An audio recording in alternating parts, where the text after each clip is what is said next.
Hi folks, this is all the fruit. And when it comes to watermelons, we all know watermelons, right? It's this big and juicy fruit, red inside. But guess what? It can also be other colors inside, yellow, orange, or pale, almost white, or pink, or a combination of them. But anyways, yeah, it's a big juicy fruit. Yes, those are a bit on the smallish side, but those are experimental varieties. A big juicy fruit which you eat, yeah, basically because it's a big juicy fruit. Actually, in areas with hot summers and with bad water supply, the watermelons are basically a replacement, more or less, for water. Like in Bulgaria, in summer, we didn't drink much water. We ate a lot of watermelons and we had an acceptable water supply. While other people in the Middle East, in Africa, in parts of India, in Iran, yeah, often they don't have real drinkable water, especially in the dry summer season, but they have the big watermelons. When it comes to the seeds, there are two schools, of course, spit or swallow. There are people who clean every piece of watermelon before they eat the seeds. There are people who spit out the seeds. There are people who swallow the seeds. However, do you know that actually watermelons grown only for their seeds? Well, it all started with the wild watermelon. Here I have one which I foraged in the deserts of Egypt a couple years ago. No, back then I didn't make YouTube videos, so I just took pictures of the plants and the fruits. Actually, the dry fruits are very common in traditional Egyptian and other Middle Eastern pharmacies or drug shops, you can call them. Well, why are they common in pharmacies and not in fruit shops? Because they are horribly bitter. They are not being used as a fruit. They are being used as a medicine. Also here you can see, well, first you can see the traditional watermelons have a very hard shell.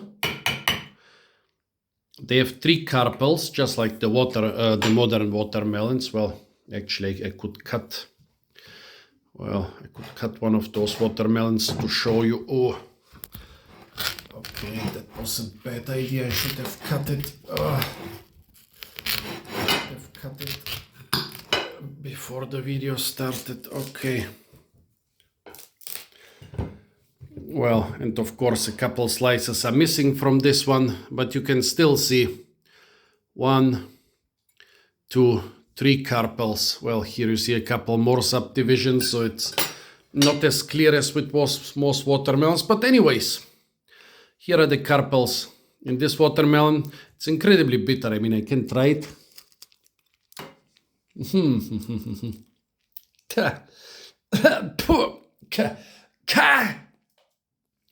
Wild watermelon.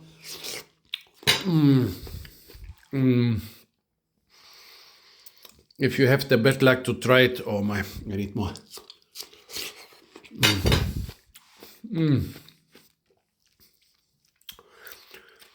It's one of the most bitter things you will try in your life. It's being said that in dry areas of Africa and Arabia, it was basically used as an emergency water source by humans. Like when you are dying of dehydration and you find fresh watermelons, you eat them. Well, I guess the cucurbitacin inside could also kill you, the poison, the cucurbitaceae poison, which makes them bitter. But firstly, Africans are quite resilient to bitter tastes and to poisons. And secondly, well, die of thirst fast or get killed slowly by a poison. Yeah, as I said, they are used medicinally. However, I read in several sources that the little seeds of the wild watermelon are edible and not as bitter. They are of course rich in oil.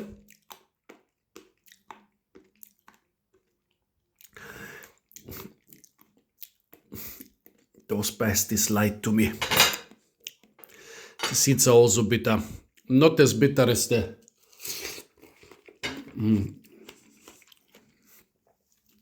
It's the flesh of the wild watermelon, and maybe there are ways to debitter them, but they're still bitter. Oh well. However, there are watermelon varieties grown explicitly for their seeds. Not so much in Europe, but in the Middle East, in areas where you eat a lot of seeds, pumpkin seeds, sunflower seeds, a lot of little nuts like pistachios and almonds and so on, and those watermelon seeds. I've even seen a video where a lot of people, they look kind of a Chinese, were on some machine in a field. They were throwing watermelons inside. The seeds came out on one side and were stored in a container.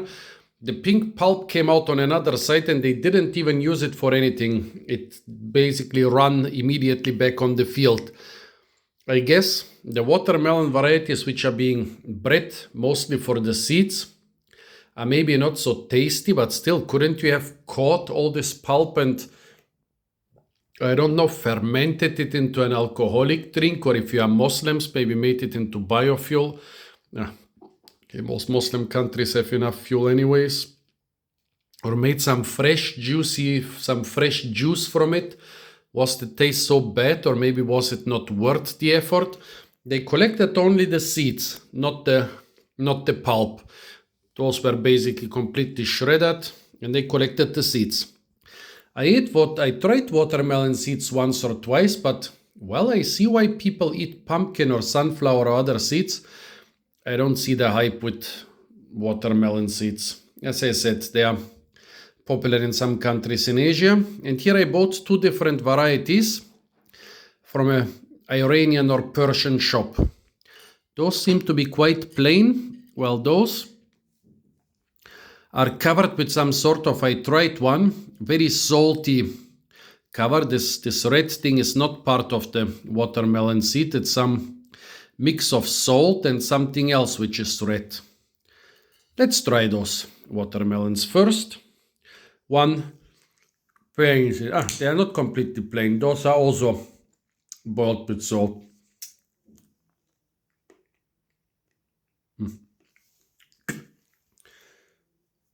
Is there anything inside? I guess this was not a good one.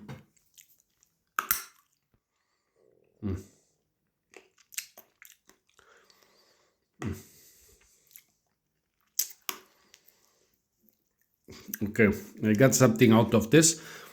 Tastes basically like a pumpkin seed, however. I'll crack one.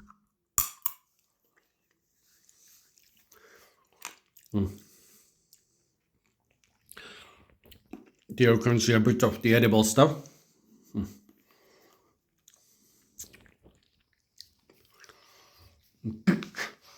It tastes like pumpkin seeds, but a bit more boring. And also the size is so small that it's not really worth the effort. Even with pumpkin seeds, I prefer those rare varieties which have naked seeds without this hard shell, and you can basically munch the seeds by the handful. Yeah, because I prefer to grow them myself, or my grandfathers and my grandparents and my mother grew them for me. Still better than buying something from a shop you don't know where it has been. Yeah, and then you take out the seeds from this pumpkin and either eat them fresh or roast them and then munch them by the handful because they had no cover. But those, really, I don't see the point. You have your mouth full of woody splinters and there is a little bit edible thing inside that's like a little pumpkin seed. No, totally not worth the effort. Now those are bigger to begin with and covered with a more fancy cover.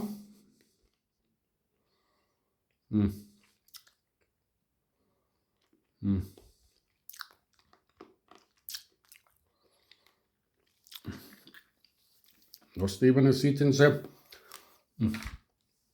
Everything tastes equally woody.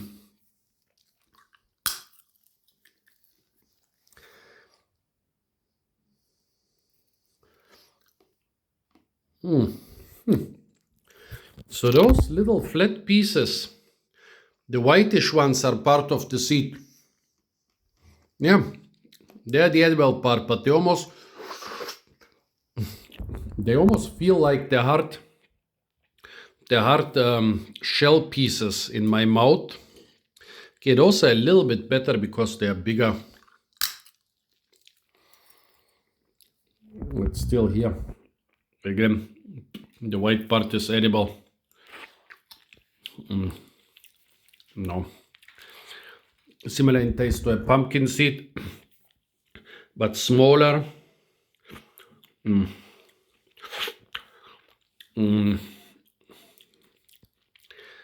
Less tasty, more difficult to basically, more difficult for my tongue to see the difference between this one and the skin and the rind. Yeah, it's basically like eating some low quality pumpkin seed.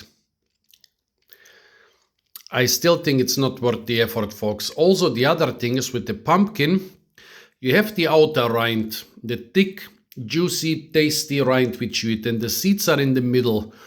So you don't lose one or the other. If you have a pumpkin like those with the naked seeds, where the seeds are of really superior quality because they don't have such a skin, but at the same time you have a thick rind which you can eat, you win twice. With the watermelon, well, I guess you could juice them, make them into some ice creams and preserves and still use the seeds. But the stuff where I saw, they threw away the pink pulp right on the field together with the watermelon rind. So I guess often with the watermelons it's either seeds or flesh. And also I guess it's easier to sell the watermelon by the piece than to sell such huge amounts of watermelon ice or juice. So for me, folks, this is basically not worth the effort. Tell me, folks, what do you think about watermelon seeds? Why do people use them? What's the point with them when you could have much better pumpkin seeds and eat the whole watermelon? Also, tell me, do you have experience with wild watermelons? And if you do, have you ever eaten or tried anything that's more bitter than a wild watermelon? Because I haven't. I have eaten a couple things which are as bitter as a wild watermelon, but nothing that's more wild. Apart from that, stay tuned for a lot more fruit videos from the beautiful and incredibly fruit-rich ethnic shops and experimental watermelon farms of Germany. And of course, don't forget to like, share, comment, and subscribe.